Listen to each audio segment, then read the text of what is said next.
Balker Or, Shavua Tov. Good morning, everyone. Tzadik Daled Amud Aleph, Bava Kamma, 94A1.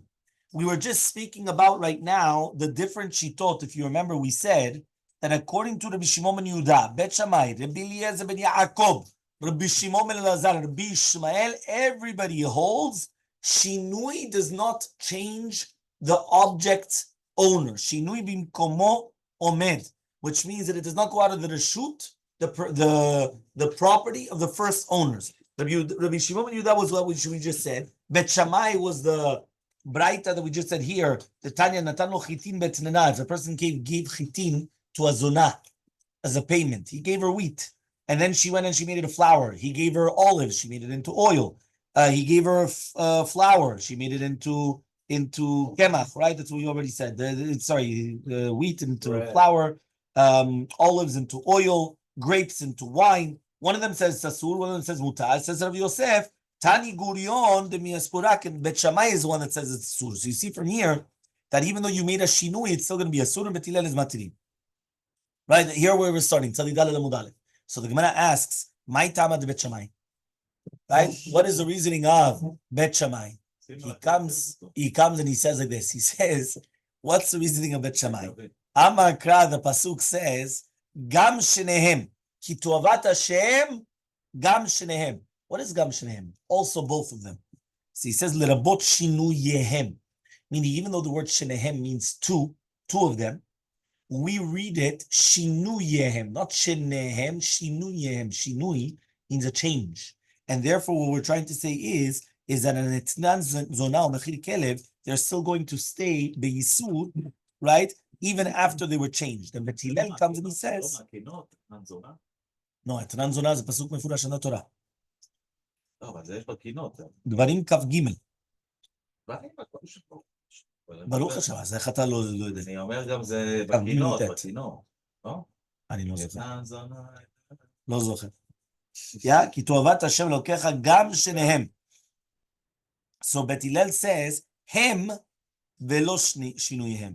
When it says, right, כי תאהבת השם לוקח גם שניהם, right, the hem of שניהם is saying them, and they're not their shinui. Okay? Now it says the Gemara, ubet Shammai, and according to Shita Bet Shammai, it's also written hem, shinui hem. So he says, no. You remember we said that what happens if you gave an animal to a zonah? You're not allowed to bring it to the korban. Why? Because to bring a sacrifice of an animal that you gave to a zonah is like, it's disgraceful. Right? A person did an avirah. They went with the zonah, right, which is a harlot, right? Now he's going to come and he's going to take that animal. She's going to take that animal, bring it to the Bet HaMikdash. It's very disgraceful. Low. But says Bet Shammai, since it says hem, shenehem, hem v'lo v'lodotem. If that animal had a child, you could bring the child. That's what you learn from hem. Hem v'lo v'lodotem. Them you cannot learn from the shinuyehem. One tzadik daled amud aleph lemala. Yeah. So he says, but it's still the fruit of the zona. But it doesn't matter though. But it's already completely removed. That's what we're saying. Yeah, you have to stop at a certain point. Yeah. So says the Gemara, Bet Hillel, and according to Bet Hillel, Tarte Shemamin, it's teaching us two things. Lo shinuyehem vehem velo v'lotohem. It's actually the word hem, right? He comes and he says the word hem, right? He says the word hem is teaching you two things: hem velo shinuyehem, and hem v'lo v'lotohem, which means, according to Bet Hillel, from the same word shenehem, that hem is teaching you two different halachot. Number one, shinui is a change. And once you changed it, it's a new entity. So even though he gave her flour, he gave her wheat, but she made it into flour. Now you can bring it. Sorry. Thank you. And hem v'lo v'lodotem. Bet Hillel nami active gam. It says 1 second, but for Bet Hillel, it's also written the word gam. So it says you're right. The word gam for Bet Hillel is actually a kasha. It's a good question. Okay, so that was the shita of Bet Shammai. Next, Rabbi Eliezer ben Yaakov.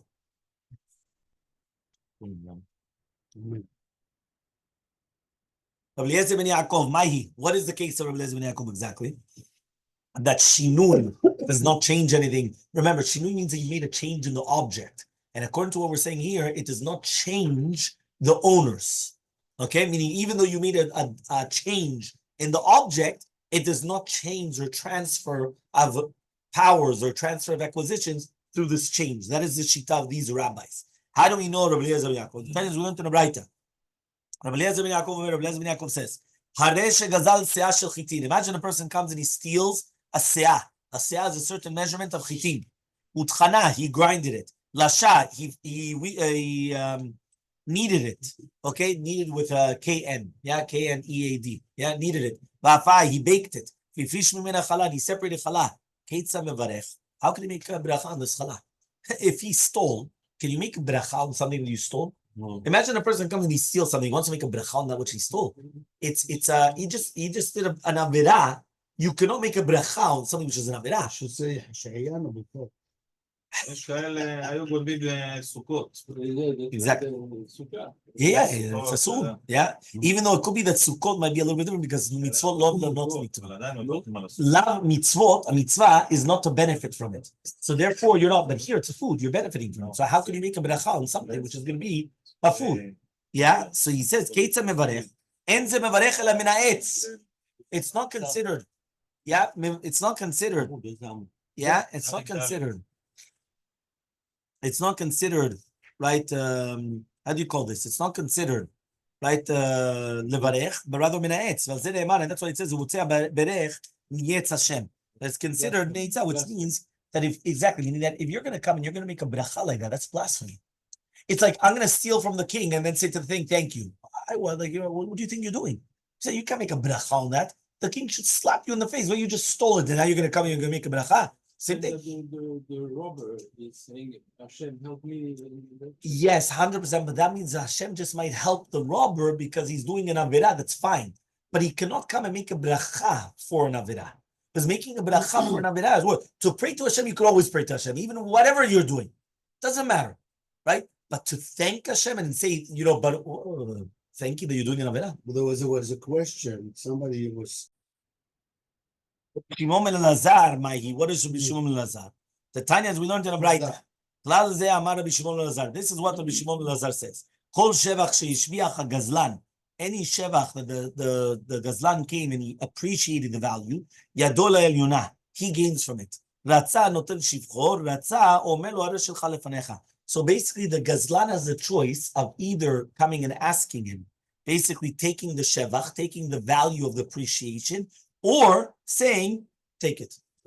Meaning the gazlan came and he stole something. But when it was in his possession, he appreciated it. He made it worth more. He made it better. So therefore, he's got two choices. Either he could say, I'm taking that which became better, which appreciated in value, or he can come and say, it's yours. Here, take it. Now, he's giving it back, even though it went up in value, he's giving it back the way that it is. So says the Gemara, my Kama, what are we talking about exactly? Amar Rav Sheshat, Sheshat says, and this is what he say. Hishbicha, if it went up in value, notal shivcho, he obviously takes that appreciated. Tachash, if it went down in value, omelo yikatal man shilcha lefanecha, it's yours. The shinui bimkomo omen, because at the end of the day, even with the shinui, it still belongs to you. So therefore, that's a proof that according to Shitat Rabbi Shimon ben Elazar, even though you made a shinui in the object, you changed the object, it still belongs to the original owner. Remember, these rabbis, Bet Shammai, Rabbi Shimon ben Elazar, all these rabbis are holding that not like the previous rabbis, that the second that you do shinui, you do a change, now it transfers over the property to you. These rabbis are now changing it. They're saying, no, it still stays the original owner's property. So says the Gemara, if so, even if it went up in value, also the exact same name. So he said, no.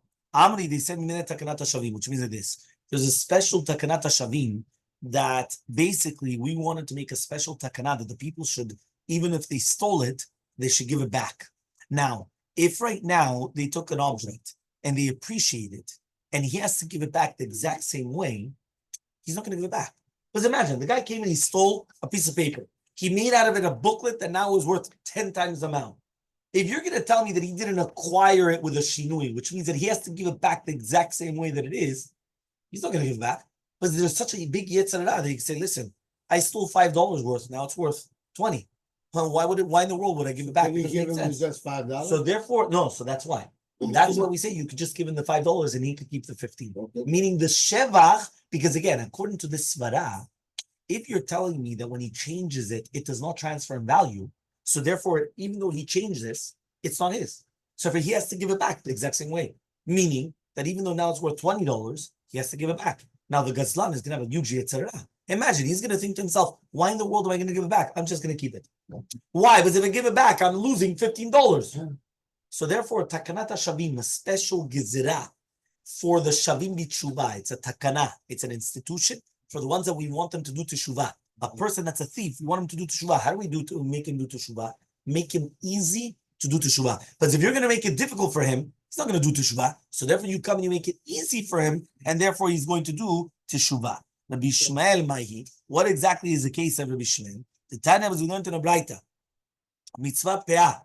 Yeah, what is mitzvah peah? We know the peah is the corner of the field, right? It's a mitzvah. We know we have to lafrish mina kama, is to separate from the kama, which means from the tevuah, when it's on the corner of the field. Velo yifrish mina kama, if he didn't separate it when it's still in the field and everything, he's still not patur from peah. He mafrish mina umanim, so he's going to separate from the tevuah which is already reaped. Lo yifrish, if he didn't do it from the reaped, food, mafrish mina kli, he does it from the pile. Ad shelo mercho, until he doesn't come and he doesn't make the pile all, like he doesn't make it beautified, right? That's what it is, the concept of the pile. Okay, mercho. But once he comes and he's going to be machlik the kli, which means he comes and he organizes the pile and everything, right? Right. So he says me'aser v'notelno. So he takes off maaser and he gives him the pe'am from the mitukanim. No, he says even if you're going to come, you're going to take it from the yisa. The yisa is from the dough. You could even take it from the dough, and you're still going to give him the pe'am. Yes, obviously. That means, what does that mean? That means according to him, you do not acquire it, even though you made so many changes. You came, you reaped it. After reaping it, you came and you put it. There was a reaping, putting it in a pile. Then afterwards, how do you call it? And then you were mercho, which is basically like, how they come and they make the pile all nice and all square. So that's there. And then he's going to say, no, even if you went and you made it into flour, you would still have to separate the peah according to the shita. It's not a flour to give him the dough? No. You have to do bin hakama from the original amount. That's what No. זה המצווה. No, that's what he's saying. התורה ציוותה לא לקצור את כל תבואתו לעצמו, אלא להניח פאה. לא, אם הוא לכתחילה אומר, אני אכין להם מהפאה הזאת, אני אכין להם. מישהו גנב אופניים. No, because the pasuk says, ובקוצריכם את קציר ארצכם, לא תכלה פאת שדך בקוצריך. Right? So it means it has to be, but mamash, when it's still in the form of before the reaping. That's the lechatchila. So somebody return and he make tshuva, no? No, it's a problem eating from the field. That's not the thing. It's a problem. Somebody return the gzela. Amaleh Rav Papa Labai says Rav Papa Labai, ikapel kol hani tanai. Right? All these tanaim, they were meotarchu lashmina kibet shamai. What? They're all coming to teach you that halacha is like bet shamai. Elmaleh, he says, they wanted to say that there's no machlok between Bet Shammai and Bet Hillel, but both of them agree that it still is shinui b'mkomo omed. That means, because technically speaking, we know that we don't pass on Bet Shammai. So all these other rabbis, are they trying to tell you that halacha is like Bet Shammai? It doesn't make sense. Because that means we know, that means you're like trying to go and no. But we already know that halacha is not like that. So he says, no. All these other rabbis, they held that Bet Shammai and Bet Hillel don't argue. And therefore, it's even according to the halacha. Amar Rava says, Mimai, how do we know this? He says, how do we know that this is what all these Tanaim hold this? When is Rabbi Shimon? He's talking about Betseva. We're talking about that he came and that they made a color, right? You remember that we said that if you came and you put a dye, right, a color to something, we said many times you put soap and you get rid of the color. Meaning you come and you put something on color, right? Imagine you take a white shirt, right? There's a boss, and then you come and you put a black. So with soap, you come and you take off. Right now, this is called bleach, but you come and you take off. Huh? Okay, buy one. Oh, okay, fine. You can buy one. Yeah, okay. And until now, we're not talking about Bet Shammai Hatam.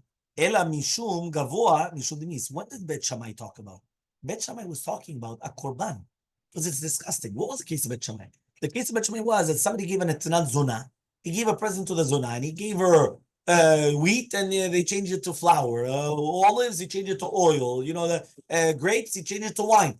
Maybe there was only a special case of Bet Shammai, just because, listen, it's disgusting for Hashem. So therefore, even though usually changing does change things, here doesn't change anything. Why? Because it's disgusting for Hashem. So we didn't want to. We wanted to be machmir that nothing. Maybe it's only Rabbi Eliezer ben Yaakov over there. They were talking about that he separated the chala and all to do with the bracha, because it's a mitzvah b'avera. But just like we said, the same thing. Basically, when a person is going to come and he's going to steal something and then he changes it, well, he's going to make a bracha on that which he stole, even if he changes it to whatever. But at the end of the day, it's not proper. Right? And we were talking about Rabbi Shimon Lazar over there to do with the gazlan. When basically what happened is that he stole it and then it went down in value. Meaning, let's say you didn't have enough food, so it became skinnier and all those things, and then you want to bring it back to the original value. Maybe because of peah, because it's written ta'azov, an extra word ta'azov, meaning an extra time. So therefore, since it's written an extra time ta'azov, but in other places, really be'emet, Shinui Maaseh does require. Meaning, what we were trying to say is that in every single case that these rabbis were arguing, maybe there was a special reason why we say that it does not acquire. But usually, in a normal case, Shinui does acquire, right? In a normal case. Here it's special, but Shinui does not acquire. Okay? If you're going to tell me ligmor mina, which means learn from it. Matanot aniyim shani. He says, no, you cannot learn from it because matanot aniyim is completely different. Right? The Rabbi Yochanan, just like Rabbi Yonatan asked, the Rabbi Yonatan, my tama, what's the reason Mishman? Mishum de kasavar, because he holds shinui eno koneh. Or dilma be'al masavar shinui koneh. Does he hold shinui is koneh or not koneh? Ve'hacha mishum dichti ta'azov yitera, but here is written an extra ta'azov. If you're going to tell me Tamad Rabbi Shmuel is because he holds Shinui is not koneh. Ta'azov yetera dekar Rahman alim. Why did you need an extra word ta'azov? The two, and furthermore, the Rabbanan, according to the rabbis, why do you have an extra ta'azov? Ta'azov yetera Rahman alim. So he says, Mibayle lechdetanya, he needs it for that which we learned on mafkid karmo.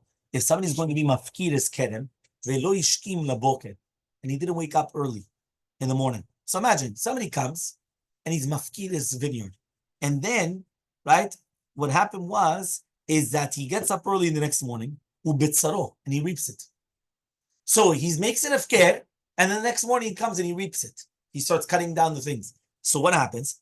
Chayav beperet ulotu shichafia. He's chayav in all these things, right? That means even though somebody that does that from hefker is not obligated, because if you take from hefker, you're not obligated in all these things, and he's going to be here. You're going to be chayav, but you're going to be patur from the maaser. Okay. Which means that to do with matanot aniyim, the extra ta'azov is coming to include that you have to give them to aniyim even in such a case. But by ma'aser, you don't. That means here, because it's like almost like a trick like this. What are you doing? You're making it ifker, ownerless, and then you're coming and you're reaping it? Like, what are you doing? That means obviously because of that case, we tell you you're still going to be chayav, right? In the olelot, chicha, peret, all the peah, you're still going to be chayav, right? In all these cases. Okay? Ta'azov, it's mean you leave whatever.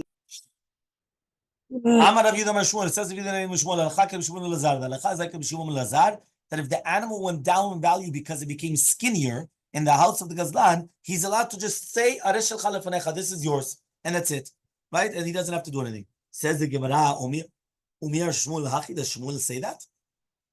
Amar Shmuel says, En Shamin lo ganav lo Gazlan, lo Nezakin. We don't evaluate not for a ganav or a Gazlan, only for Nezakin. Which means if the animal dies, right, in the property of the ganav or the gazlan, or it goes down in value because it became skinnier, we're not going to come and start evaluating it. But only for nezikim we do such a thing. So Bishlam Rava, it's good according to Rava Damar that he says Ki Kamar Bishlam Lazarat. What does Bishlam Lazar say it over there? Machashad Adar. Only by Yachashad that it goes back.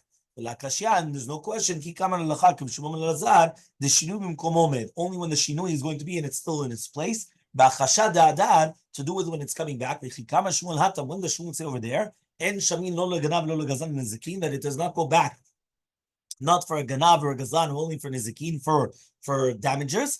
Bechashad lo adar, if it's not going to go back. But what are we talking about here? We're talking about that it became skinnier, but you cannot bring it back to its original. What are you going to say there? Meaning like that. Sometimes something could become, let's say, an animal. Sometimes an animal could become skinny, but if you start giving it to eat again a lot, it becomes fat again. So it's called achasha, Achasha means like kachasha is like going down, right, or becoming like weak, right? And then the hadar means it retracts, right? It goes back like hadar be'abaye, right? That he retracted, which means that it returns to its original form. Sometimes there exists that it's irreversible. It does not go back, meaning that once it's like that, gamarn, that's it. So what do you say in such a case? So Abaye Matnehachi, this is what Abaye says. Amar Shmuel says Shmuel, Tzadik Daled Amud Bet, 94b.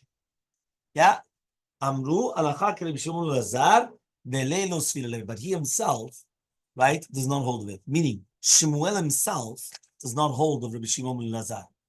Okay.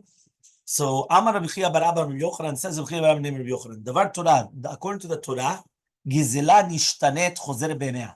Gizela that changes, you just give it back the exact same way that it is. That means even though it went up in value, you give it back. Shneimar v'shivit gizela shagazah. Mikom makom in any case. Ve'im tomar mishnatenu. You have our Mishnah. Our Mishnah is telling you that if you stole something and you made a utensil, or you stole wool, or you stole, you don't have to give it back. So what's going on then? Mishum takanat hashavim. Meaning we mean a special institution for people to do teshuvah, that even though technically speaking, you have to give it back the exact same way that it was, right? I mean, the exact same way that it is. No, you keep it, you just pay money. Why? Takanat hashavim. Takanat hashavim means that we wanted to make it easy for you to do teshuvah. So imagine right now you come and you steal a piece of wood, and then you went and you used it in your big house. I'm going to tell you now, take it out from your house. You're never going to do it. So you'll never do teshuvah. So there was a special takana that we wanted to do teshuvah, but we said, you know what? Leave it in your house, pay the money. So says the Gemara, Rabbi Yochanan Haki, does Rabbi Yochanan actually say this? Rabbi Yochanan says, Halacha Kisa Mishnah. Utnan, we learned on the Mishnah, Lo yispik litanolo. If he didn't have the time in order to give it to him, until he comes and he's painting it, he's going to be patur. So Amaleh Ahu mid Rabbanan, says Ahu Rabbanan, Rabbi Yaakov Shemen, Rabbi Yaakov is his name. Ledidim and Farshalim in Rabbi Yochanan, for me it's explained, right? The thing of Rabbi Yochanan, Kegon shegazal etzim meshufin, that he came and he stole wood which was already chalak, already smoothened, and he made them into kelim. Because then that's considered a shinui, which means you could just bring it back to its original form without any problem. But a shinui gamur, no. Meaning, if it's a shinui which is an easy fix-up, you could just take it out and give it back, so do that. But if it's something that mamash you have to, completely different, that you didn't have to. So what do you pay them? Yeah, you just pay them. It says the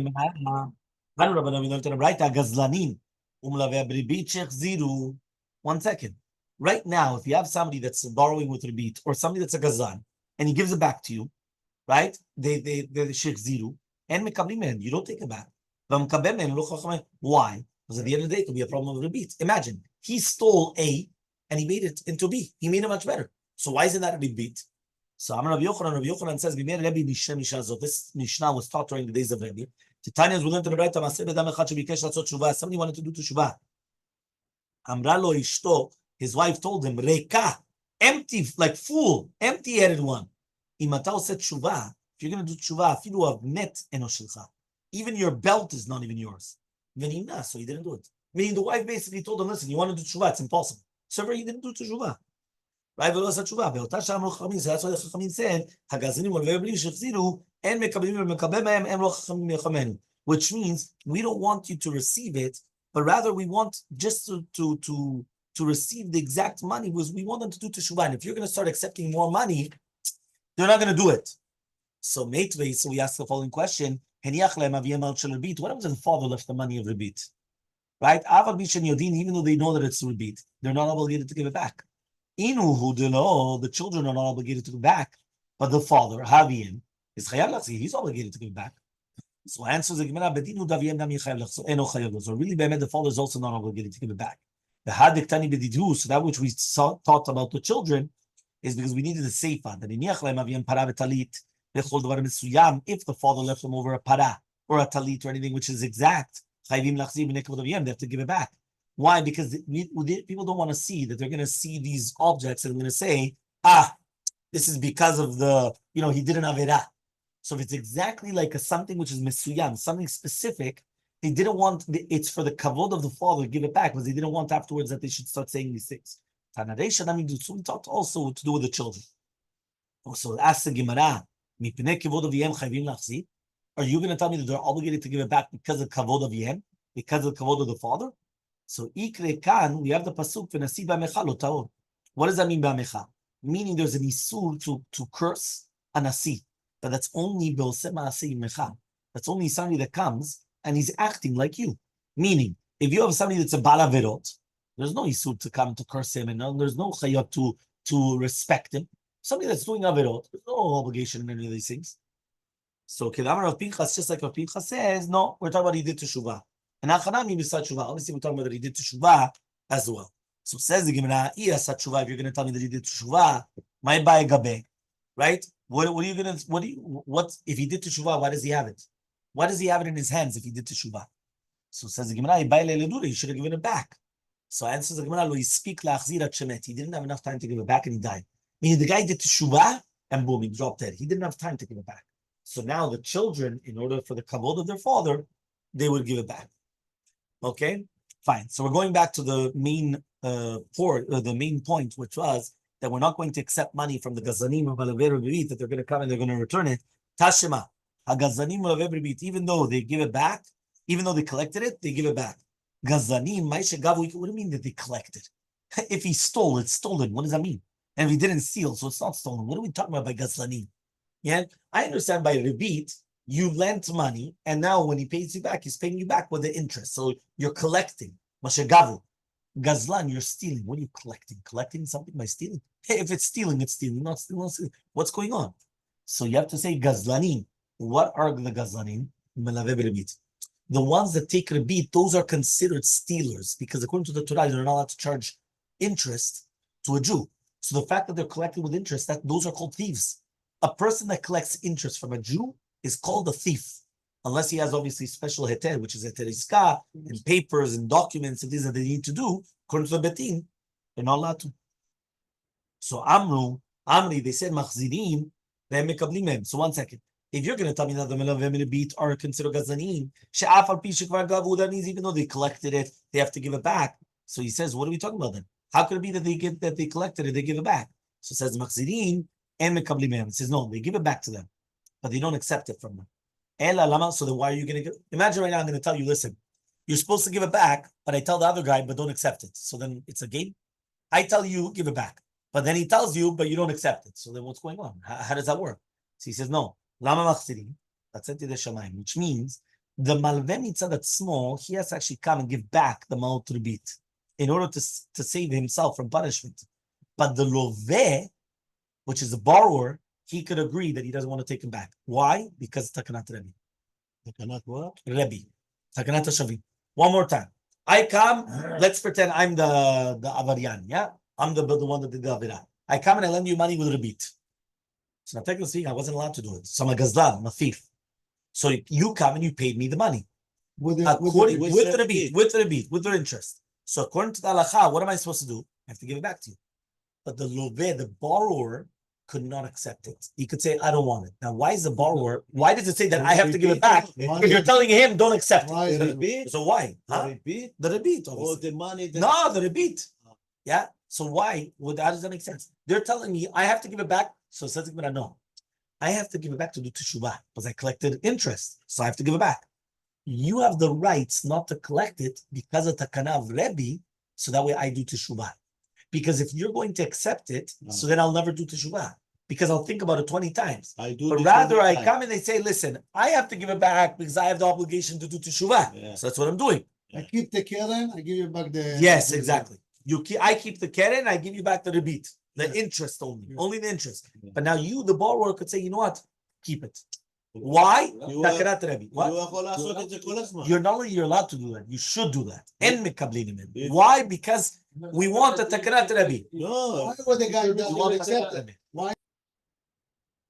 So Tashema, we're going to bring now another proof. Haroim, remember the shepherds. Hagabaim. Gabaim are the ones that are in charge of the taxes for the king. Hamochsin, other people which are in charge of taxes. But the difference is the Gabaim, they are going to take like the gulgolet, which is per tax per person, and arnona and things like that. So they're going to take it more than what they really need according to the deen, and the same thing with the mochsin, right?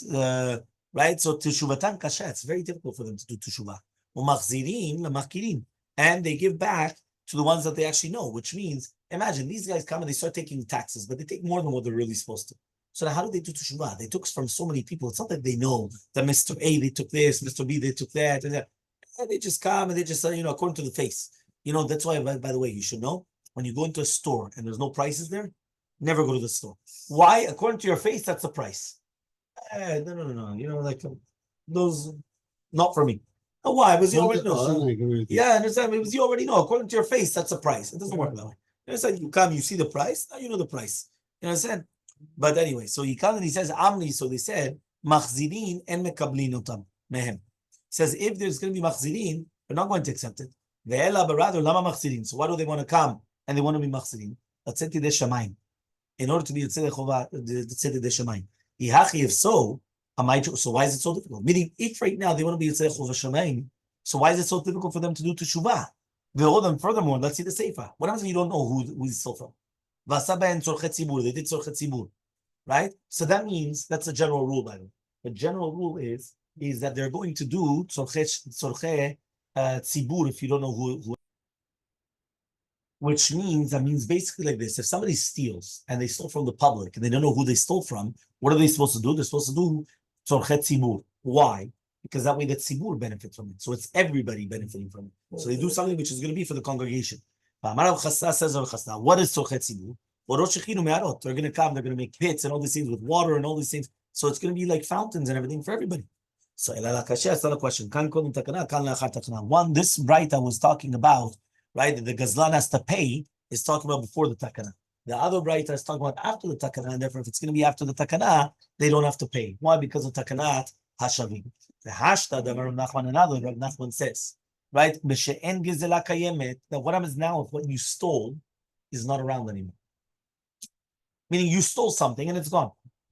So even if you're going to tell me it's going to be after takana, that's not a question. Which means like this. When the Braita is talking about the shepherds and the gabayim and the muhsim, the tax collectors and everything that they have to give back if the gizela is still there. Meaning it's still tangible. You can give it back. But when do we say that you don't have to give it back? When the gizla it disappeared. What? You have to pay the value? No, that's been the havnet. What about the havnet? The gizla kayamati. When he said, what did we say before? You remember we said even your belt, you have to give it back. It's true. The belt is tangible. You just take off your belt and give it back. What's the problem? So it says, my havnet. What are we talking about havnet? The me havnet, the money of the havnet. Right? And that's not kayamim anymore. That means if you want to come and you want to give back, meaning the woman came and she stopped her husband by doing teshuvah, by telling him, if you're going to come and give back everything, you're going to have to give everything away because you have so much money that you have to give back, you have nothing left. So says the Gemara, what? If the gizla is intact, the rabbis never made a takana for takanat hashavim? Vare marish. This is the case that I told you, doctor. Takanat marish is basically the beam in the house. Okay? The gizla kayameti, it's still there. The Tanakh, we learned in the Mishnah, ala marish gazu b'shebeno b'birash, he told Damav, you just take the money. Even then takanat hashavim. And so the Gemara, Shanehatam, it's different over there.